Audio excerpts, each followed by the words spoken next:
Hi guys, so in today's video I'm going to try to explain Crohn's disease to you guys. I'll start off by saying that it is a very complex condition, so one person could go their whole life with very minimal symptoms while another person could be struggling their whole life trying to find the right treatment.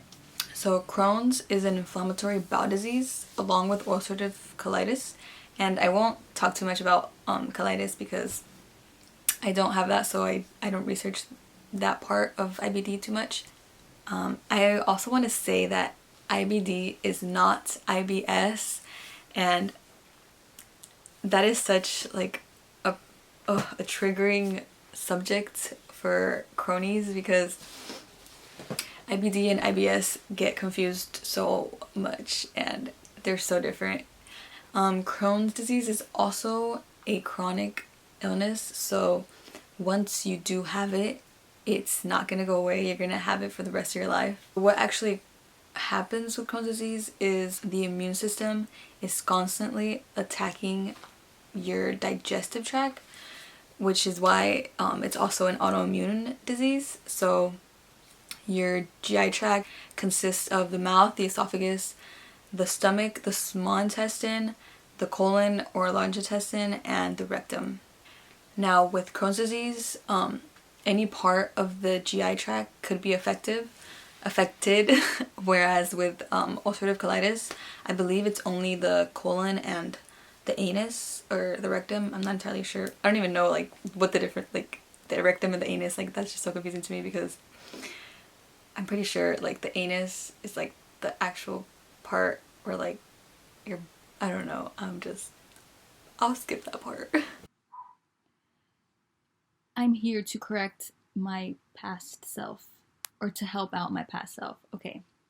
Basically, the anus is the part where you poop out, like you poop out the poop.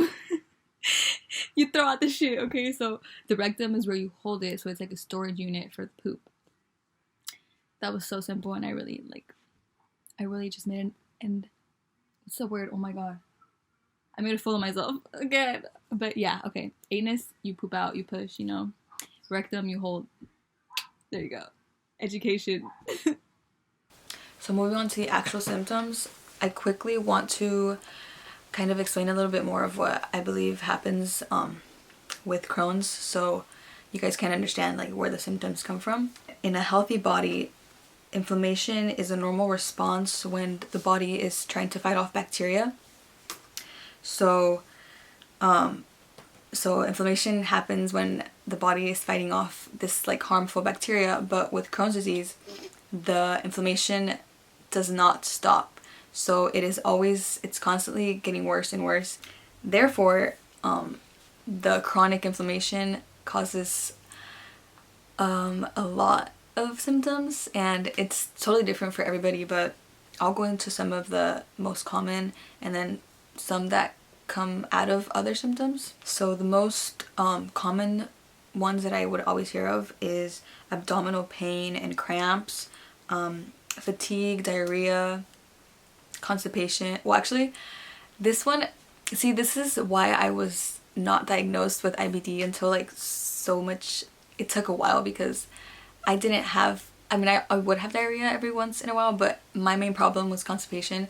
So TMI, but like it was not easy for me to poop all the time. So they were like, you probably don't have Crohn's, like people always have diarrhea, but I was telling them like this is not normal. I feel pain everywhere. There's lack of appetite, there's mouth ulcers, there's blood in your stool, feeling like you're not really done after you use the restroom. Sometimes the loss of a menstrual cycle, which I believe is from just malabsorption and not even wanting to eat. Anemia from the loss of blood. Earlier I mentioned that Crohn's is lifelong, so it has no cure, but this does not mean that people always have to go through it, always have to have the pain, the constant stomach problems. Some people are lucky enough to reach what is called remission, which is a period of time where Crohn's is inactive or the symptoms are very minimal. The opposite of this is a flare, which of course is a period of time where the symptoms are very severe. and they last for quite a while. So the $1,000,000 question is, what causes it? What actually led me to this? And I can't tell you how many times I get this question. This is like the number one thing that family members tell me, ask me, my parents, everybody, and I never really know what to tell them because there is no medical answer. Now, even though there are no known causes, there are some factors that doctors believe could play a role in the development of Crohn's disease. Genetics is one, like most diseases. If a family member has ever had IBD, then you have a higher chance of getting it later in life. So the immune system is another one, and the environment, including consumption. So this is the one that I personally think played some kind of role in my development of Crohn's disease. At the beginning of my diagnoses, however you say it, I would constantly blame myself because I thought that the way I was treating my body, which wasn't good, was the reason that I ended up being diagnosed with Crohn's disease. Yes, I'm back. I just really want to say that if you were like me and you couldn't stop beating yourself up about why you're sick, you need to stop doing that and just focus your energy on healing your mind and body, because I promise you it is not worth making yourself more miserable than you probably already are. So just try to stay positive, people, okay? Like, you guys have this. Oh my god, my grandma. You have this, you can do this, you will get through this. God put you through this struggle for a reason, and you will grow, your eyes will open, and you will appreciate life so much more. So stay positive, guys. Even though, of course, I sometimes do wish I didn't have Crohn's disease, I'm grateful for what it has taught me so far. So I'm super bad at outros, and I forgot to film a proper one.